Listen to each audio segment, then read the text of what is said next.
আজকে তোমাদের দাদাভাইয়ের ছুটি ছিল, সেজন্য আমাকে বললো চলো একটু বাজার দিয়ে ঘুরে আসি। তাই সাইকেল নিয়ে বেরিয়ে পড়লাম দুজনে বাজারের দিকে। তোমাদের দাদাভাই সাইকেল চালাচ্ছিল আর আমি পিছনে বসেছিলাম। তো বাজারে চলে এলাম, বাজারে এসে দেখলাম কি কি সবজি আছে। আগে সবজির বাজারে গেলাম, তো আমি এখান থেকে টমেটো নিয়ে নিলাম, টমেটো, কাঁচা লঙ্কা আর টুকিটাকি কিছু সবজি নিয়ে নেবো। সবজিগুলো ভালোই ছিল, টাটকা সবজি, সেজন্য পছন্দ হয়ে গেল বলে নিয়ে নিলাম। তো সবজি নেওয়া হয়ে যাওয়ার পর দেখো আমরা এখানে চলে যাবো মাছের বাজারে।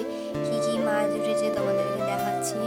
এখানে তেলাপিয়া মাছ আছে, লোটে মাছ আছে, আর এই মাছগুলো সবই জ্যান্ত মাছ ছিল, খুব লাফালাফি করছিল।